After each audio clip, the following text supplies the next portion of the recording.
Hello, good morning. ഇന്നിവിടെ ഞാൻ ഒരു രസം ഉണ്ടാക്കാൻ പോവാണ്. ഇത് നമ്മുടെ വയറിനൊക്കെ ഡൈജഷനൊക്കെ വളരെ നല്ലതായിട്ടുള്ള ഒരു രസമാണ്. വെറും വെളുത്തുള്ളിയും കുരുമുളകും മാത്രമാണ് നമ്മളിത് ചേർക്കുന്നത്. അപ്പോൾ അത് എങ്ങനെ ഉണ്ടാക്കും നമുക്കിവിടെ നോക്കാം.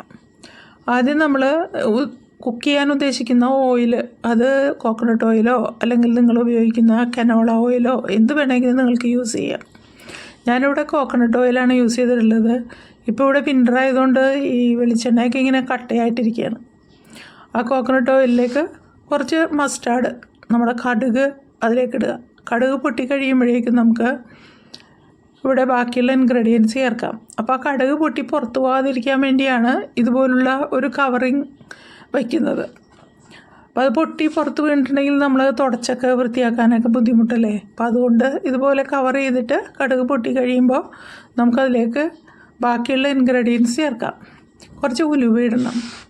ഉലുവയുടെ പൊടി ഉണ്ടെങ്കിൽ അത് നമുക്ക് ലാസ്റ്റ് ഇട്ടാലും മതി. എൻ്റെ കയ്യിൽ ഉലുവാപ്പൊടി ഇല്ലാത്തതുകൊണ്ട് ഞാൻ കുറച്ച് ഉലുവ ഇട്ടു. പിന്നെ ഇഞ്ചിയും വെളുത്തുള്ളിയും കൂടെ ചതച്ചത്, കുറച്ച് അധികം വെളുത്തുള്ളി വേണം. അതായത് ഞാൻ ഒരു പിടി വെളുത്തുള്ളിയും ഒരു പീസ് ഇഞ്ചിയാണ് ഇതിന് വേണ്ടി എടുത്തത്. അത് നന്നായിട്ട് ഫ്രൈ ചെയ്ത് വരണം. ആ എണ്ണയിൽ കിടന്ന് നന്നായിട്ട് മൂത്ത് നല്ല വാസനയൊക്കെ വരണ്ട്. അപ്പോൾ അത് നന്നായിട്ട് മൂത്ത് കഴിയുമ്പോൾ നമുക്ക് പിന്നെ വെള്ളമാണ് അതിലേക്ക് ഒഴിക്കേണ്ടത്. ഇപ്പോൾ അത് ഒരു മീഡിയം ഹീറ്റിലിട്ടിട്ട് വേണം നമ്മളിതിവിടെ മൂപ്പിച്ചെടുക്കാനായിട്ട്. അതിലേക്ക് ആവശ്യത്തിന് കറിവേപ്പില ചേർക്കുക, കുറച്ച് കറിവേപ്പില. അതും ഇവിടെ നന്നായിട്ട് മൂത്ത് വരുമ്പോഴേക്കും നമുക്ക് അടുത്ത ഇൻഗ്രീഡിയൻ്റ് ഇവിടെ ചേർക്കാം. അത് കുരുമുളക് പൊടിയാണ്. ഈ കുരുമുളകിൻ്റെ എരിവ് മാത്രമാണ് ഇതിനുള്ളത്. ആ കുരുമുളക് പൊടി ഞാനിവിടെ 2 സ്പൂൺ ചേർത്തിട്ടുണ്ട്, എന്നാലേ ചെറിയ എരിവ് ഉണ്ടാവുള്ളൂ. അപ്പോൾ അത് ചേർത്ത് അതും ഒന്ന് നന്നായിട്ട് ഇവിടെ ഫ്രൈ ചെയ്യണം. ഇനി ഒന്നും നമ്മളിതിനുള്ളിലേക്ക് ചേർക്കാനില്ല കേട്ടോ. ഇനി ഇതിലേക്ക് ചേർക്കാനുണ്ട്, കായം ചേർക്കാനുണ്ട്. പിന്നെ കുറച്ച് 1/4 ടീസ്പൂൺ പഞ്ചസാര ചേർക്കണം. അപ്പോൾ അതിലേക്ക് ഞാൻ ഇവിടെ കട്ടക്കായ ഉണ്ടെങ്കിൽ അതാണ് നല്ലത് കേട്ടോ. അതിലേക്ക് ആവശ്യത്തിന് വെള്ളം ഒഴിക്കണം. ആ വെള്ളം ഒഴിച്ച് തിളച്ച് വരുമ്പോഴേക്കും നമുക്ക് അടുത്ത ഇൻഗ്രീഡിയൻ്റായ കായം നമുക്കതിലേക്ക് ഇവിടെ ചേർക്കാം. ഇപ്പോൾ ഇതിൽ 2 ഗ്ലാസ്സോ അല്ലെങ്കിൽ 3 ഗ്ലാസ്സോ വെള്ളം നിങ്ങൾക്ക് എന്തോരം വെള്ളം വേണോ അത് ഒഴിക്കാം. ഇതിൽ പുളിക്ക് വേണ്ടി ഞാനിവിടെ യൂസ് ചെയ്യണത് കുടംപുളിയാണ്. അത് വെള്ളത്തിലിട്ട് നന്നായിട്ട് കുതിർത്തിയിട്ട് ആ വെള്ളവും കൂടി ഞാൻ അതിലേക്ക് ഒഴിച്ചു.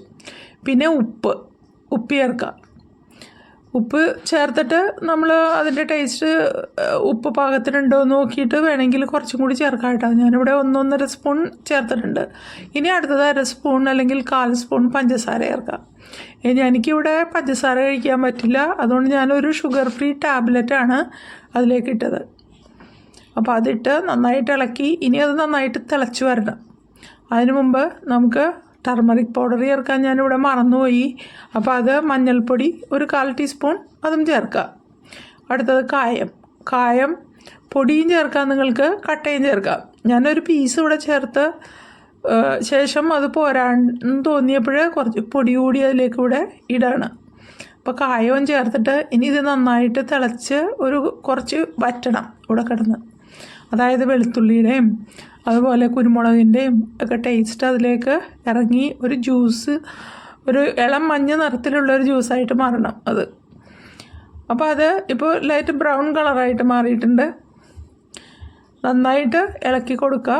പിന്നെ നമ്മൾ അടച്ച് വെച്ചിട്ട് കുറച്ച് നേരം അതവിടെ തിളക്കാനായിട്ട് അനുവദിക്കുക. അപ്പോൾ സിമ്മിലിടുകയോ അല്ലെങ്കിൽ മീഡിയം ഹീറ്റിലിടുകയോ ചെയ്യാം കേട്ടോ. ഇതൊക്കെ എടുക്കുമ്പോൾ നമുക്കിവിടെ ചില സമയത്തൊക്കെ പണി കിട്ടാറുണ്ട്. ഈ മഞ്ഞൾപ്പൊടി വൈറ്റ് മാർബിളിലൊക്കെ വീണിട്ട് കളർ പിടിക്കാറുണ്ട്. അപ്പോൾ തന്നെ അത് അങ്ങോട്ട് തുടച്ച് കളയണം. നന്നായിട്ട് മൂടി വെക്കുക. ഇതൊരു 10 മിനിറ്റ് അവിടെ ഇരിക്കാൻ സമ്മതിക്കുക. അപ്പോൾ ഞാനിവിടെ വട ഉണ്ടാക്കിയിട്ടുണ്ടായിരുന്നു. അപ്പോൾ ആ വടയിലേക്ക് നമുക്ക് ഈ രസം ഒഴിച്ചിട്ടുണ്ടെങ്കിൽ എന്താവും, രസവടയാവും. നല്ല ടേസ്റ്റാണ്. സാധാരണ ഞങ്ങളിങ്ങനെ ചെയ്യാറില്ല, എങ്കിലും ഞാൻ ഇന്നിപ്പോൾ വട ഉണ്ടായതുകൊണ്ട് അത് ചെയ്തു നോക്കി. അപ്പോൾ ഇതേ തൊട്ടടുത്ത് തന്നെ മഞ്ഞൾ കളർ വീണിട്ടുണ്ട് എൻ്റെ കൗണ്ടർ ടോപ്പിൽ. അപ്പോൾ ഞാനത് അപ്പം തന്നെ തുടച്ച് കളയും കേട്ടോ, അല്ലെങ്കിൽ അവിടെ യെല്ലോ കളർ പിടിക്കും. അപ്പോൾ അതിൽ നന്നായിട്ട് മുങ്ങിക്കിടക്കണ പോലെ രസം ഒഴിക്കുക. ഞാനിതിലേക്ക് ഒരു വടയും കൂടി ചേർക്കാൻ പോകണം കേട്ടോ. ഞങ്ങൾ 2 പേരുണ്ട് ഇവിടെ. അപ്പോൾ ഒരു വടയും കൂടി ചേർത്ത് ഒരു 10 മിനിറ്റ് ഇതിൽ കുതിരാനായിട്ട് നമ്മൾ അനുവദിക്കുക. 10 മിനിറ്റ് അല്ല, 5 മിനിറ്റ് ആയാലും മതി. അപ്പോഴേക്കും അതിൻ്റെ ടേസ്റ്റൊക്കെ അതിനൂടെ പിടിച്ചിട്ടുണ്ടാവും. നല്ല ടേസ്റ്റാണ് കേട്ടോ ഇങ്ങനെ കഴിക്കാനായിട്ട്. രസത്തിലോ അല്ലെങ്കിൽ സാമ്പാറിലോ ഒക്കെ ഇതുപോലെ മുക്കിയിട്ട് നമ്മൾ സാമ്പാർ വട രസവടയൊക്കെ ആയിട്ട് കഴിക്കാം. ഇത് ചോറിൻ്റെ കൂടെ കഴിക്കാനും നല്ല ഒരു കറിയായിട്ട് നമുക്കിവിടെ യൂസ് ചെയ്യാം. വയറിന് ഡൈജഷന് വളരെ നല്ലതാണ്. കാരണം കുരുമുളകും വെളുത്തുള്ളിയാണല്ലോ ഇതിൽ ചേർന്നേക്കുന്നത്. അപ്പോൾ ആഴ്ചയിൽ ഒരു ദിവസം ഇതുണ്ടാക്കുന്നത് നല്ലതായിരിക്കും. നമ്മുടെ ഫുഡിൻ്റെ ഒരു ഭാഗമാക്കുന്നത് നല്ലതായിരിക്കും. അപ്പോൾ അടിപൊളി രസമാണ്. See U.